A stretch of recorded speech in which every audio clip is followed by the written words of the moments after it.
कि सबसे बड़ा घातक मिट्टी के स्वास्थ्य को खराब कर रहे हैं किसान लोग। आजकल नए नए तरह का यंत्र का प्रयोग करना भी चाहिए। श्री किसान श्री अखिलेश राय, पिता श्री धर्मनाथ राय,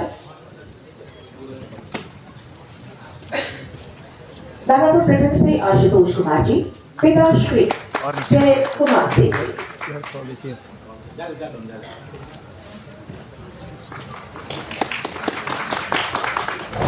से कम खाद का प्रयोग करिए और कम से और पराली को खेत में नहीं जलाएं। मेरा यह पूर्ण आग्रह है सभी किसान भाइयों से। तभी बिहार के मिट्टी की हालात ठीक रहेगी और किसानों के साथ हालात ठीक हो जाएगी और आर्थिक व्यवस्था जो बिहार का डिपेंडेंट है खेती और किसानी पर कभी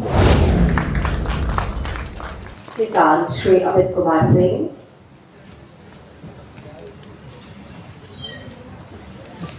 मसौढ़ी से श्री सुरेश प्रसाद सिंह।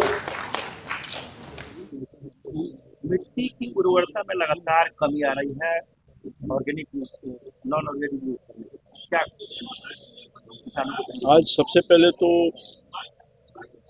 हर साल की तरह इस बार भी 5 दिसंबर को हमारे विभाग के माध्यम से मृदा दिवस, विश्व मृदा दिवस के अवसर पर मृदा दिवस मनाने का काम किया और हमारा प्रयास है और हमने किसानों से खासतौर पर अपील किया है कि साहब मृदा दिवस की इस अवसर पर इस साल हम संकल्प लें, जो हमारी थीम है कि स्वस्थ मिट्टी रहेगा और स्वस्थ शहर रहेगा।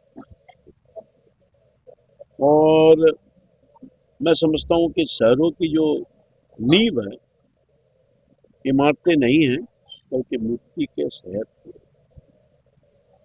हमारे आपने देखा होगा प्रधान सचिव जी ने विस्तार से खासतौर पर किसानों को समझाने की कोशिश की और मैं भी समझाने की कोशिश किया हूँ कि सबसे बड़ा घातक मिट्टी के स्वास्थ्य को खराब कर रहे हैं किसान लोग। आजकल नए नए तरह का यंत्र का प्रयोग करना भी चाहिए, मगर उससे कितना नुकसान हो रहा है ये हम समझ नहीं रहे। पराली जो होता है उसको लोग वही जला दे रहे हैं, धान टोकरे हिस्से को गेहूं टोकरे हिस्से को काट लेते हैं और बचे हुए जो पराली हैं उनको वही जला देते हैं। सबसे बुरा असर पड़ता है, किसान समझ नहीं पा रहे, मिट्टी खराब हो रही है, मिट्टी की ताकत और क्षमता खत्म हो रही है। इसलिए मैं निवेदन करता हूँ कि कम से कम खाद का प्रयोग करिए और कम से और पराली को खेत में नहीं जलाएं। मेरा यह पूर्ण आग्रह है सभी किसान भाइयों से। तो मैं समझता हूँ कि आपने क्या प्रश्न किया? हाँ, तो भारत के प्रधानमंत्री जी भी ने और माननीय मुख्यमंत्री जी ने दोनों आग्रह किया और इसके लिए प्रयास भी कर रहे हैं कि हम कम से कम खाद का उपयोग करें।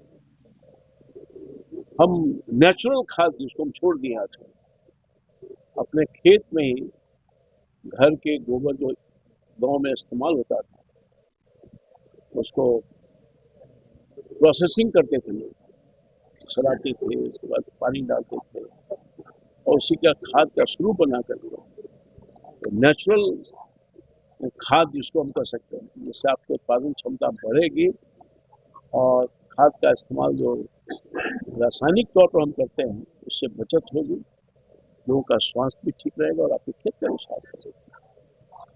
तो ये बड़ा संदेश है। मैं पुनः आग्रह करता हूँ कि पराली को खेत में मत जलाएं कृपया, अत्यधिक रासायनिक खाद का इस्तेमाल न करें तभी बिहार के मिट्टी की हालात ठीक रहेगी और किसानों के उसके साथ साथ हालात ठीक हो जाएगी और आर्थिक व्यवस्था जो बिहार का डिपेंडेंट है खेती और किसानी पर कभी बच जाएगा, मजबूत होगा। सर, अब कार्बनिक प्रयोगशाला को लेकर भी बातें हुई हैं कि बनने के जिक्र हो रहा था, क्या कुछ होगा सर? किसान जो बिहार में सीमांत किसान है, वो इतने बड़े किसान नहीं है, तो मशीनें पराली जल रहा है उसका तमाम मैंने खुद नहीं कहा, इस बात को मैंने स्वीकार है। तो उन सब चीजों पर जो उनकी आवश्यकता है, जैसा कि हमारे तरफ से ये कहा गया, हमारे विभाग की तरफ से कि साहब आपकी तरक्की और उन्नति के लिए जितना बन सका है कृषि विभाग लगातार काम किया है माननीय मुख्यमंत्री के निर्देशन में, और आगे भी हम काम करेंगे। जो आपकी आवश्यकता होगी वो बताइए, हम उसको पूरा करेंगे। ऑर्गेनिक कार्बन और फास्फोरस और जिंक की कमी हो रही है, किसानों का मानना है। और हर साल जो फसल में खाद डाला जाता है सर, वो बढ़ रहा है, मात्रा बढ़ रहा है, तो इसको लेकर क्या खाद डाला जा रहा है तो खाद तो किसान डाल रहे हैं सर। ऑर्गेनिक खाद नहीं मिल पा रही है, और ऑर्गेनिक खाद बनाने की प्रक्रिया एक दिन में पूरी नहीं होगी। व्यवस्था को बनाने में थोड़ा विलम्ब होगा क्योंकि हम छोड़ चुके हैं। उसके लिए थोड़ा धैर्य के साथ काम करना पड़ेगा ताकि हम खाद का कम इस्तेमाल करना शुरू करें। और जो आपने खाद की कमी के संदर्भ में कहा, हम हमारे डिपार्टमेंट के थ्रू हम वॉच कर रहे हैं।